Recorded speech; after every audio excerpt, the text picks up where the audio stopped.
ভাৰতবৰ্ষত জন্মগ্ৰহণ কৰা পৃথিবীৰ শ্ৰেষ্ঠ মহাপুৰুষ গৌতম বুদ্ধ। মানৱ সমাজত পৃথিৱীৰ ঐতিহাসিক মহাপুৰুষ বা মহামানৱসকলৰ ভিতৰত গৌতম বুদ্ধৰ প্ৰভাৱ যিমান ব্যাপক সেয়া আমি আৰু কাৰো ক্ষেত্ৰত প্ৰত্যক্ষ নকৰোঁ। স্বামী বিবেকানন্দ যথাৰ্থভাৱেই কৈছে, পৃথিৱীত এনেকুৱা কোনো সভ্যতা নাই যাক বুদ্ধৰ চেতনা আৰু জ্ঞানে কোনো নহয় কোনোভাৱে প্ৰভাৱিত কৰা নাই। আজিৰ পৰা প্ৰায় ২৫০০ বছৰ আগতে যিজন মহাপুৰুষে আমাৰ দেশত জন্মগ্ৰহণ কৰিছিল, যাৰ চিন্তা, চেতনা, দৰ্শন আৰু নৈতিক কৰ্মকাণ্ডই ভাৰতবৰ্ষকে ধৰি সমগ্ৰ পৃথিৱীক প্ৰভাৱিত কৰিছিল আৰু বৰ্তমানেও কৰি আছে, সেই মহামানৱ গৌতম বুদ্ধৰ দয়া, ধৰ্ম আৰু নৈতিক শিক্ষাৰ দ্বাৰা আমি অসমৰ মানুহো অভিষিক্ত আছিলোঁ। মহাপুৰুষ গৌতম বুদ্ধৰ শিক্ষা ইমানেই শক্তিশালী, বৈষম্যৰহিত আৰু উদাৰ আছিল যে তেওঁৰ ধৰ্ম প্ৰত্যেকজন উদাৰ তথা চেতনা সম্পন্ন ব্যক্তি আৰু ব্যক্তি সমষ্টিক প্ৰভাৱিত কৰিছিল। বুদ্ধৰ সময়ৰ পৰাই আমাৰ অসমৰ মানুহ বুদ্ধৰ নৈতিক ধৰ্মৰ পৰিধিৰ মাজত আছিল। অসমৰ মানুহৰ ভাষা, সংস্কৃতি আৰু ধৰ্ম সকলোখিনি আছিল বুদ্ধ আৰু তেওঁৰ ধৰ্মক কেন্দ্ৰ কৰি। জাতিভেদহীন, বৈষম্যৰহিত অসমৰ সমাজ গঠিত হৈছিল বুদ্ধৰ নৈতিক শিক্ষাক কেন্দ্ৰ কৰি, বুদ্ধক অৱলম্বন কৰি। সেয়ে সেইগৰাকী মহান সত্তাৰ জীৱন গাথা আমি প্ৰত্যেকজন অসমবাসীয়ে জনা উচিত। বুদ্ধ আৰু বুদ্ধৰ কৰ্মকাণ্ডক লৈ সমগ্ৰ পৃথিৱীত লক্ষ লক্ষ মানুহে লক্ষ লক্ষ কিতাপ প্ৰণয়ন কৰিছে, হাজাৰ হাজাৰ বছৰ ধৰি বুদ্ধক লৈ চিন্তা চৰ্চা কৰিছে। বুদ্ধক কেন্দ্ৰ কৰি বহু সভ্যতাৰ জন্ম হৈছে, উত্থান পতন ঘটিছে বহু নগৰ মহানগৰৰ। যুগ যুগান্তৰ ধৰি মানুহ অহা যোৱা কৰিছে বুদ্ধৰ নৈতিক ধৰ্মক আশ্ৰয় কৰি। কালচক্ৰৰ প্ৰভাৱত বিভিন্ন সভ্যতা গঢ়ি উঠিছে, আকৌ ধ্বংস হৈ গৈছে। কিন্তু বুদ্ধ আৰু বুদ্ধৰ চেতনা যেন অম্লান ৰূপে বৰ্তমানেও বিৰাজ কৰি আছে। বুদ্ধ আৰু বুদ্ধৰ চেতনা কোনো সীমাৰ মাজত আবদ্ধ হৈ থকা নাই। কোনো জাতি, দেশ বা মহাদেশৰ সীমাৰ মাজত বুদ্ধৰ চেতনাক খণ্ডিত কৰিব পৰা নাযায়। মহাপুৰুষ বুদ্ধ আৰু বুদ্ধৰ নৈতিক আদৰ্শ আমাৰ সমাজখনক উত্তৰণৰ পিনে লৈ যোৱাত সদায় অৰিহণা আগবঢ়াই আহিছে।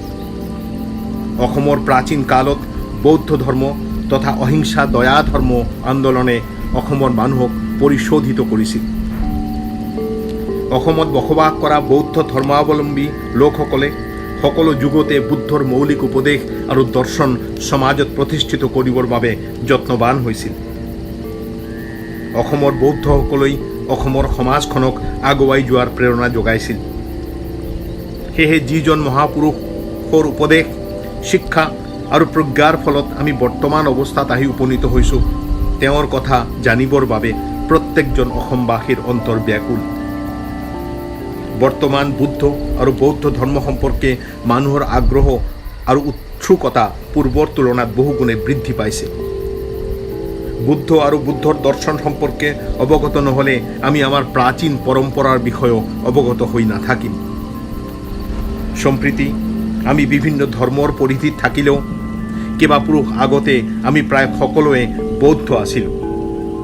সেয়েহে আজি বুদ্ধৰ কিছুমান কথা আপোনালোকৰ আগত আলোচনা কৰিব বিচাৰিছোঁ। এই বৌদ্ধ গাথা আজি প্ৰথম আমি আলোচনা কৰিবলৈ আৰম্ভ কৰিলোঁ আৰু পৰ্যায় মানে সময়ে সময়ে আমি বৌদ্ধ গাথাৰ আলোচনা কৰিম। আজিৰ এই বৌদ্ধ গাথাখনৰ নাম বুদ্ধ মহাকাৰুণিক অনন্ত মৈত্ৰীৰ প্ৰতীক। শৈশৱ কালৰে পৰাই বুদ্ধৰ হৃদয় কৰোণাৰে পৰিপূৰ্ণ আছিল। পৃথিৱীৰ সকলোৰে প্ৰতি বুদ্ধ আছিল মহাকৰুণাময়। জীৱ জন্তু, পশু পক্ষী সকলোৰে প্ৰতি বুদ্ধৰ আছিল অপৰিসীম ভালপোৱা আৰু কৰুণা। শৈশৱ কালত এদিন বুদ্ধই বাগিচাত বহি আছিল। তেতিয়া বুদ্ধৰ নাম আছিল সিদ্ধাৰ্থ। বাগিচাত বহি থকা সময়ত সিদ্ধাৰ্থৰ সন্মুখত আহি পৰিল এটা তীৰবিদ্ধ চৰাই। কপিলাবস্তুৰ এজন শাক্য কুমাৰ দেৱদত্তৰ তীৰৰ আঘাতত চৰাইটো আহত হৈ ভূমিত পতিত হৈছিল। সিদ্ধাৰ্থই চৰাইটোক শুশ্ৰূষা কৰি ঠিক কৰিছিল আৰু তেখেতে দেৱদত্তক কৈছিল, পশু পক্ষীবোৰক যন্ত্ৰণা দিয়াটো উচিত নহয়, সিহঁতৰো জীৱন উপভোগ কৰাৰ অধিকাৰ আছে। ৰজাৰ পুত্ৰ হৈও সৰুৰে পৰা সিদ্ধাৰ্থই প্ৰতিটো প্ৰাণীৰ প্ৰতি দয়া আৰু কৰোণা প্ৰদৰ্শন কৰিছিল। পৰৱৰ্তী জীৱনত আমি দেখা পাওঁ যে মানুহৰ দুখ দুৰ্দশা আৰু কষ্ট উপলব্ধি কৰি সিদ্ধাৰ্থই ঘৰ সংসাৰ ৰাজসুখ ত্যাগ কৰি মানুহৰ মুক্তিৰ পথৰ সন্ধান কৰাৰ বাবে সন্ন্যাসী হৈছিল। প্ৰাচীন বৌদ্ধ শাস্ত্ৰৰ পৰা জানিব পৰা যায় যে সিদ্ধাৰ্থই হস্তিবিদ্যা অৰ্থাৎ হাতী ধৰাৰ বিদ্যা, ধনুৰ্বিদ্যা শিকিছিল সেই সময়ত প্ৰসিদ্ধ অস্ত্ৰগুৰুসকলৰ পৰা। তেখেতৰ সহজাত দক্ষতাও আছিল অসি চালনা আৰু ধনুৰ্বিদ্যাত। মল্লযুদ্ধতো তেখেতে আছিল দক্ষ, কিন্তু এইসমূহ বিদ্যাৰে তেখেতে কাকো প্ৰহাৰ কৰা নাই বা কাকো কষ্ট দিয়া নাই। সুদীৰ্ঘ সময় অতিবাহিত হৈছিল সিদ্ধাৰ্থৰ সংসাৰ জীৱন। 16 বছৰ বয়সত তেখেতে বিবাহ পাশত আবদ্ধ হয় আৰু 29 বছৰ বয়সত গৃহত্যাগ কৰে। গৃহস্থ জীৱনৰ সময়ছোৱাতো সিদ্ধাৰ্থই সকলোৰে প্ৰতি শ্ৰদ্ধা, সন্মান, স্নেহ আৰু মৈত্ৰীভাৱ পোষণ কৰিছিল। পৰৱৰ্তী সময়ত বুদ্ধই প্ৰত্যেকৰ প্ৰতি কৰোণাৰ ভাৱ প্ৰকাশ কৰিছিল। জীৱনত কেতিয়াও তেখেতে কৰোণাচ্যুত হোৱা নাই। বুদ্ধৰ জীৱনত, বুদ্ধৰ কথাত বা বুদ্ধৰ উপদেশত কেতিয়াও কাৰো প্ৰতি কোনো ধৰণৰ বেয়া ভাৱ বা বেয়া মন্তব্য প্ৰকাশ পোৱা নাই। বুদ্ধই নিজৰ জীৱনত আৰু নিজৰ ধৰ্ম প্ৰচাৰৰ সময়ত কাৰো প্ৰতি কোনো ধৰণৰ হীন শব্দৰ প্ৰয়োগ কৰা নাই, কাকো সৰুকৈ চোৱাৰ চেষ্টা কৰা নাই। বুদ্ধৰ ধৰ্মগ্ৰহণ নকৰাসকলৰ প্ৰতিও তেখেতে কোনো বেয়া মন্তব্য কৰা নাই বা মানুহক ভয় খুৱাই বা মিছা প্ৰলোভনেৰে ধাৰ্মিক কৰাৰ চেষ্টা কৰা নাই। বুদ্ধৰ অন্তৰৰ পৰা কেৱল অফুৰন্ত কৰোণা আৰু মৈত্ৰীৰ প্ৰকাশ ঘটিছিল। বুদ্ধ আছিল সকলোৰে ত্ৰাণকৰ্তা। মৃত্যুৰ পিছত তুমি বৈকুণ্ঠলৈ যাবা, সেইবাবে তুমি মোৰ আৰু মোৰ ভক্তক সেৱা কৰা, এনেকুৱা কুসংস্কাৰাচ্ছন্ন কথা কৈ বুদ্ধই কাকো প্ৰতাৰণা কৰা নাছিল। বুদ্ধৰ প্ৰতিটো কথাই আছিল যুক্তি নিৰ্ভৰ আৰু বিজ্ঞান ভিত্তিক। বাস্তৱ উপদেশৰ মাধ্যমেৰে বুদ্ধই মানুহক সমস্যা সমাধানৰ পৰামৰ্শ আগবঢ়াইছিল। বুদ্ধৰ সময়ত এবাৰ বৈশালীত মহামাৰী আৰম্ভ হ'ল।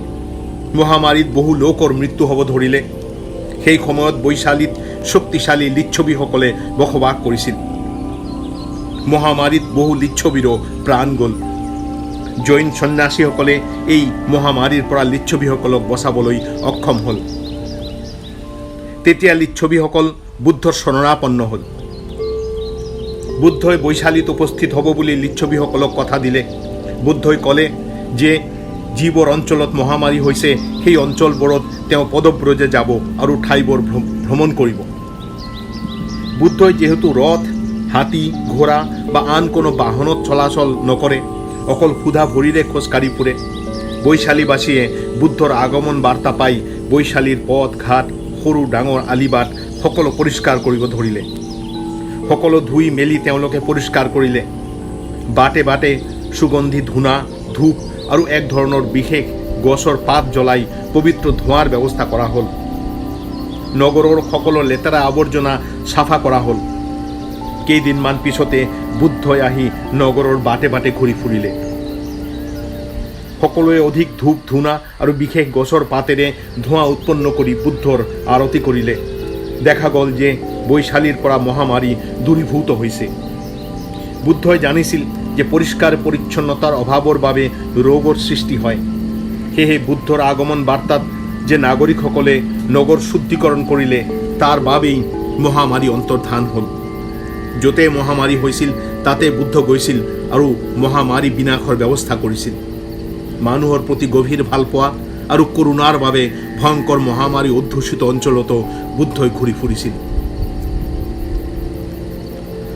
বুদ্ধৰ কৰোণা আৰু মৈত্ৰীৰ শক্তিত বহু যুদ্ধ বিগ্ৰহ আৰু কলহ মাৰামাৰীৰ অৱসান হৈছিল। বুদ্ধৰ কৰোণা মিশ্ৰিত যুক্তিৰ সন্মুখত বহুতেই অস্ত্ৰ সংবৰণ কৰিছিল। ৰোহিণী নদীৰ পানীক কেন্দ্ৰ কৰি শাক্য আৰু কলিয়সকলৰ মাজত বিবাদ আৰম্ভ হৈছিল। বিবাদ এইটো পৰ্যায়লৈ গ'ল যে দুই পক্ষৰ মাজত যুদ্ধৰ আয়োজন আৰম্ভ হ'ল। বুদ্ধই এই দুই জাতিৰ যুদ্ধ তথা বিবাদ মীমাংসা কৰিছিল, কৈছিল শত্ৰুতা নহয় বন্ধুত্ব আৰু মৈত্ৰীৰ মাজেৰে সকলো সমস্যাৰ সমাধান সম্ভৱ। বুদ্ধই কৰুণা আৰু মৈত্ৰীৰ বন্ধন সকলো জাতিৰ মাজত প্ৰতিষ্ঠা কৰিব খুজিছিল। বুদ্ধৰ সমদৰ্শিতাই সকলোকে বিমুগ্ধ কৰিছিল। পতিতা, নটি, দস্যু, হত্যাকাৰী বা বুদ্ধৰ শত্ৰুসকলৰ প্ৰতি বুদ্ধই কৰুণা আৰু মৈত্ৰী প্ৰদৰ্শন কৰিছে। আন আন ধৰ্মৰ প্ৰতি বুদ্ধই কেতিয়াও কোনো বেয়া মন্তব্য কৰা নাই। যিসকলে বুদ্ধৰ নিন্দা কৰিছিল, বুদ্ধক হত্যা কৰাৰ প্ৰয়াস কৰিছিল, তেওঁলোকৰ প্ৰতিও বুদ্ধ আছিল মহাকাৰুণিক। বুদ্ধই সকলোৰে পৰা ভিক্ষা গ্ৰহণ কৰিছিল। ধনী, নিৰ্ধন, উচ্চ জাতি, নিম্ন জাতি এনেকুৱা কোনো প্ৰভেদ বুদ্ধৰ দৃষ্টিত নাছিল। ভিক্ষা গ্ৰহণ কৰি থকা সময়ত বুদ্ধই পথচাৰীক নিজৰ উপদেশ শুনাইছিল। এই উপদেশ শুনি বহুতৰে জীৱন সলনি হৈ গৈছিল। য'তে অৱহেলিত মানুহ বুদ্ধই দেখা পাইছিল, তাতেই বুদ্ধই গৈ তেওঁলোকৰ ওচৰত থিয় হৈছিল। শ্মশানত পৰিত্যক্ত চণ্ডাল বালক সোমপাক তেখেতে উদ্ধাৰ কৰি আনিছিল জেদ বন বিহাৰত। বুদ্ধৰ সান্নিধ্যত আহি সোমপাকৰ জীৱন সলনি হৈছিল। ভিক্ষু সংঘত যোগদান কৰি সোমপা হৈছিল প্ৰতিভাৱান ভিক্ষু। শ্মশানত নিজৰ মৃত কন্যাক সাৱটি ক্ৰন্দনৰত এক মহিলাক অমৃত কথা শুনাই শান্ত কৰিছিল বুদ্ধই। বুদ্ধই আছিল সঁচা অৰ্থত বৰ্ণ বৈষম্যৰহিত মহাপুৰুষ। এবাৰ বুদ্ধই খোজকাঢ়ি আছিল ৰাজগৃহৰ এটা বাটত। সেই বাটেৰে আহি আছিল ডাঙৰ গাঁৱৰ ঝাৰুদাৰ সুনীত। বুদ্ধক সেই বাটেৰে অহা দেখি সুনীতে বাটৰ এটা চুকত গৈ দূৰত থিয় হৈ থাকিল, কাৰণ বুদ্ধ ডাঙৰ সন্ন্যাসী। সুনীতৰ ছাঁ স্পৰ্শ কৰিলেও ডাঙৰ বিপত্তি হ'ব পাৰে বুলি ভাবি সুনীত চুকত থিয় হৈ আছিল। সকলো সন্ন্যাসী আৰু আন উচ্চ বংশৰ মানুহে সুনীতক এৰাই চলিছিল, কিয়নো সুনীত আছিল নিষ্কুলীয়া অপবিত্ৰ মানুহ। বুদ্ধই সুনীতৰ এই আচৰণ প্ৰত্যক্ষ কৰি নিজে সুনীতৰ ওচৰত গ'ল। সুনীতৰ মস্তক স্পৰ্শ কৰি ক'লে, তুমি মোক দেখি দূৰত কিয় ৰৈ আছা? মইতো তোমাকেই বিচাৰি আছিলোঁ। কান্দোনত ভাঙি পৰি বুদ্ধৰ চৰণ সাৱটি ধৰিছিল সুনীতে। থকাথকে মাতেৰে কৈছিল, ভগৱান, তুমি মোক স্পৰ্শ কৰিলা, তুমি মোক গ্ৰহণ কৰিলা। সকলোৱে আমাক নিষ্কুলীয়া বুলি ঘৃণা কৰে, আমাৰ লগত একেলগে আহাৰ নকৰে, ধৰ্মৰ ঠাইবোৰত আমাক প্ৰৱেশ কৰিব নিদিয়ে। বুদ্ধই সুনীতক কৈছিল, উঠা সুনীত, নিজৰ আত্মশক্তিক জাগ্ৰত কৰা। মানুহ কোনো জন্মসূত্ৰত নিষ্কুল বা উচ্চ কুলৰ হ'ব নোৱাৰে। নিজৰ চেষ্টাত মানুহ আদৰ্শ হয়। শীল পালনৰ মাজেৰে নৈতিক উত্তৰণ ঘটাব পৰা যায়। সুনীতে বুদ্ধৰ ওচৰত দীক্ষা লয় আৰু ভিক্ষু সংঘত যোগদান কৰে। বুদ্ধ আছিল অপাৰ কৰুণাময়। প্ৰয়োজন হলে তেখেতে ৰোগীসকলৰো সেৱা কৰিছিল। বুদ্ধই বহু ৰুগ্ন ব্যক্তিক সেৱা কৰাৰ কথা আমি জানিব পাৰোঁ। এটা সময়ত বুদ্ধই চালিকা পৰ্বতত অৱস্থান কৰি আছিল। সেই সময়ত তেখেতে সৰ্বজন পৰিত্যক্ত পুথিগত শিষ্য স্থবিৰক নিজ হাতেৰে সেৱা শুশ্ৰূষা কৰি সুস্থ কৰি তুলিছিল। পুথিগত শিষ্য আছিল শ্ৰাৱন্তীৰ এটা কুলীন বংশৰ সন্তান। তেখেতে বুদ্ধৰ ওচৰত দীক্ষা লৈ উপাসম্পাদনা গ্ৰহণ কৰে, কিন্তু সংঘত প্ৰৱেশ কৰাৰ পিছত তেওঁৰ শৰীৰত বিষাক্ত ফোঁহা ওলায়। বিষাক্ত ফোঁহাৰে তেওঁৰ সমগ্ৰ শৰীৰ ভৰি পৰে। সঙ্গী ভিক্ষুসকলে ভিক্ষাৰ বাবে পুথিগত শিষ্যক তাতে থৈ গুচি যায়।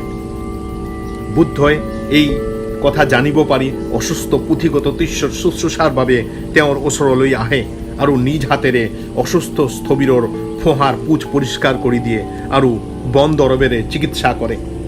এনেকৈ বুদ্ধই সকলোৰে প্ৰতি কৰুণাৰ ভাৱ ব্যক্ত কৰিছিল। বুদ্ধৰ অহিংসা, কৰুণা, মৈত্ৰী, সংযম আৰু ক্ষমাৰ তত্ত্বকথাৰ প্ৰকাশ ইমানেই শক্তিশালী আছিল যে যুগে যুগে বিভিন্ন সাধু, সন্ন্যাসী, ধৰ্মপ্ৰচাৰক, গুৰু ইত্যাদিয়ে বুদ্ধৰ সদ্গুণৰ দ্বাৰা প্ৰভাৱিত হৈছিল। আজি বুদ্ধ কথা ইমানে। বন্ধুসকল, যদি এই গাথা আপোনালোকৰ ভাল লাগিছে, যদি আপুনি অনুভৱ কৰিছে এই গাথা আনেও শুনা উচিত, তেতিয়াহ'লে এই গাথাটো শ্বেয়াৰ কৰিব, আনকো জনাব। নমস্কাৰ।